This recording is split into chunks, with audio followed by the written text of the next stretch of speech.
Princess and the Kennel-Girl by Fiona Mossman.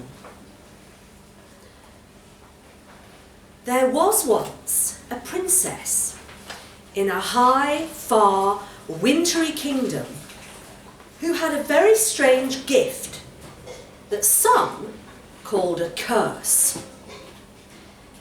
It was on account of this that the princess was locked away, her contact with other people forbidden, and gloves of the most curious kinds ordered for her from the lands to the south, where costly materials were woven by many skilled artisans, softer and kinder than the rough wools of that mountainous kingdom. The princess was treated well and wanted for nothing, but her heart was sore from loneliness. She could often be seen at the window of her high tower, talking to the birds and to the air. The folk in the fields below saw her and looked down again to their work. "'Tis a shame," one would say at length. "A crying shame," the other would agree, and they would work on together in silence, both holding in their mind the vision of that lovely young woman with her long hair and sorrowful bearing. The princess found company in the animals of the castle, and once a week her father, the king, would visit her for a game of chess. These visits were both a trial and a joy for her, for though she loved her father and he loved her, it was plain to both of them that she was not happy. With the animals, it was simpler. The birds tweeted and sang, making their curious little hops across her chamber, following the line of breadcrumbs she would set out for them. The dogs were even better, and gave her their whole hearts without question or hesitation. She was always careful to stroke them with her hands safely encased in the lavish gloves her father had provided. As far below the castle as the princess was high, in the kennels lower down the hillside, there lived a Kennel-Girl. No one knew much about this Kennel-Girl, for she was a quiet sort, but she was a good worker, and when she turned up in the middle of a harsh winter, 2 fine whippet dogs at her heels, and told the castle steward that she could work for her living if he would give her a place, and what with the last Kennel-Girl marrying off last June and the dogs getting a bit neglected, the answer was an easy one. She was soon accepted as part of the background of the castle, old and crumbling though it was, and the dogs, traditionally kept for the hunt, but now, like their king, more inclined to rest and eat heartily, loved her well for her care of them. One day, the Kennel-Girl received 2 messages. One was from her brother, and it was a letter which told her that her youngest sister had married, and pressed up between the pages was a dried flower from the bouquet she had held.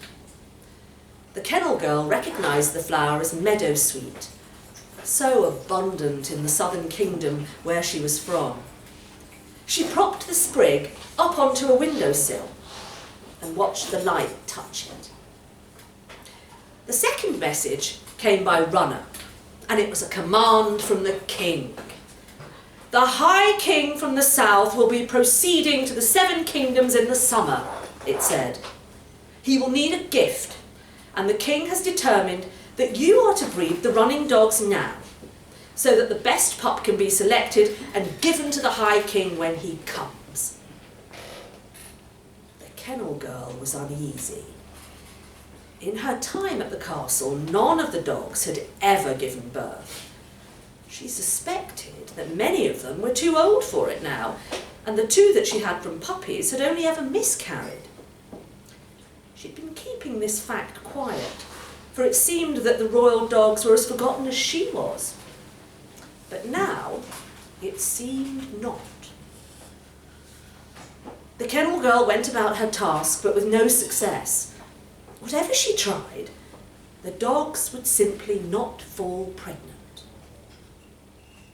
Late in the winter, as dirty snow was falling from the sky, the princess slipped away and came down to the kennels. "Why have the dogs been kept from me of late?" she asked, for she missed the visits that had been allowed of the dogs to her rooms. The Kennel-Girl was close to tears as she explained the situation to the princess.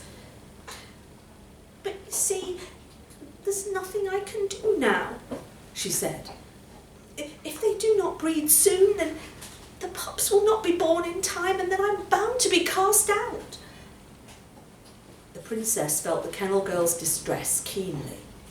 She slipped one hand out of her glove and laid it on the flank of one of the whippet dogs, a beautiful, creamy racer who regarded the princess with a limpid gaze and lay still, the only movement the rise and fall of her chest. The Kennel-Girl looked at the princess, not seeing the other girl's fear and loneliness, but instead her courage, beauty, and a kind act that she did not fully understand. The princess met the Kennel-Girl's eyes and gave a soft smile. "There, I have done what I can to help you," she said. Knowing that she had done not one but two forbidden things, the princess made haste back to her rooms. The Kennel-Girl did not know what had changed, but days later, when it became plain that the cream-coloured whippet was pregnant, she concluded in wonder that it must have been the touch of the princess's hand. Not believing it, she began to watch the princess, and that was how she found that where the princess touched a bird, there grew new life, even out of season, and the plants that grew in the princess's chamber were always needing to be trimmed. They brimmed so with excess energy. She was filled with awe and tenderness, remembering the princess's words. It had been done to help her, to help her.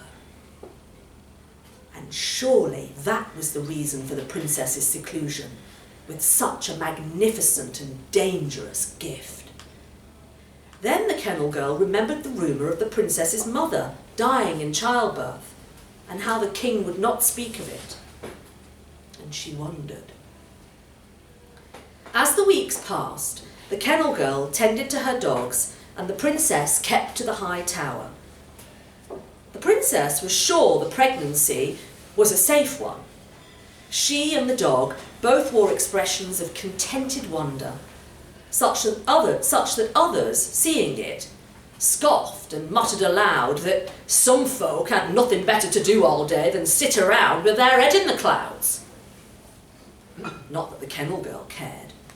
Her mind was full of the promise of summer, all tangled together with that memory of the princess, her gloveless hand on the dog's flank, her eyes meeting the Kennel-Girl's with that strange mixture of happiness and sadness. Now, when the Kennel-Girl exercised the dogs, she did so in view of the tower.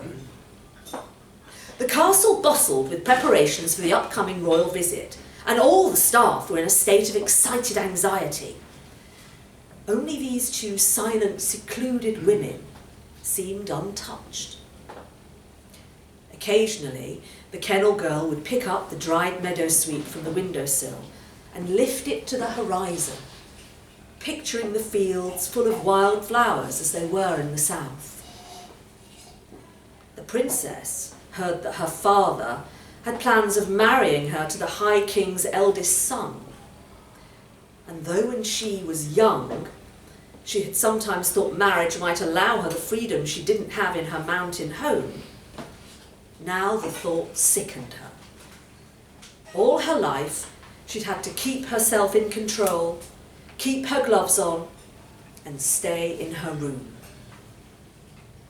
Seeing the Kennel-Girl surrounded by those dogs and full of life had made her yearn for something else. And every time she heard the servants talking about the miraculous pregnancy, and then the 7 strong newborn puppies, her heart skipped with guilt and joy. From the window of her high tower, she watched the Kennel-Girl and her dogs, and the loneliness seemed a little less.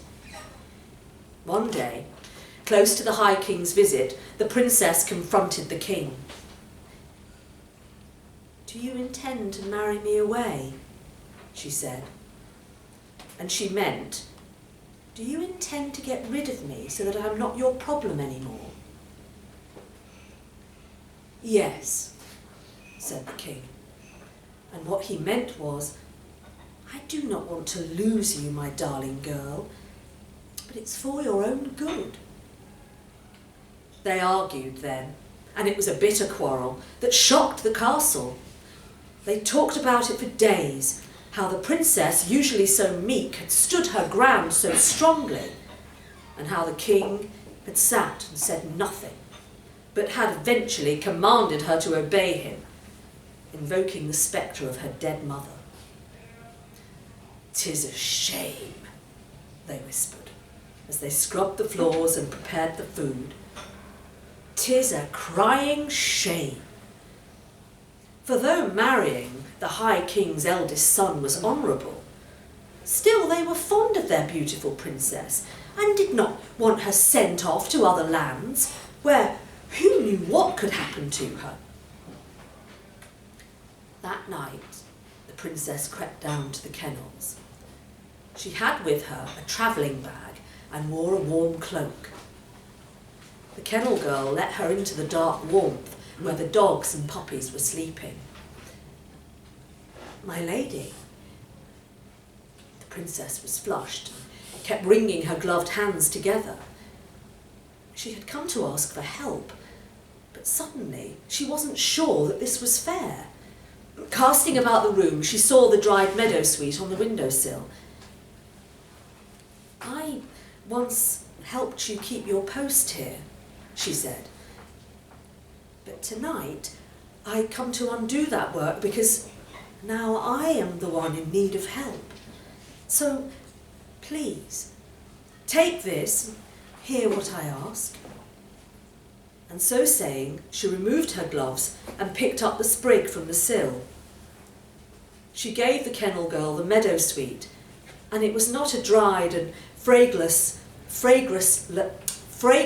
plant, but a living one with a scent like summer. The Kennel-Girl took the bloom in amazement, thinking of what she had read between the lines of her brother's letter. "Our sister has married and you have not. You are old, shrivelled, dead, like this flower. Do not come home." These things and more had been said aloud after all, and now there was this girl, this princess, and her gift. "Whatever you ask of me, I will give," she said. The princess smiled, and though the kennels were dark, it seemed like the moon shone brighter at that moment. "My lady, I would do anything for you and go anywhere," said the Kennel-Girl, for she had already realised why the princess was here. "Even the grass worships you. I have seen it, and I will worship you too, if you will let me. You make me bold, and I shall ask what I came here to. But you must not worship me, for what I have is a curse." "It is not," said the Kennel-Girl, and she held the sprig of meadowsweet to her heart. She could see it, fields of it, spreading out before her, and the princess was with her too. "It is a great gift." And then, growing uncertain, "But I am unworthy." The princess saw that they were both of them certain in their love, and only unsure of whether they were worthy of its return.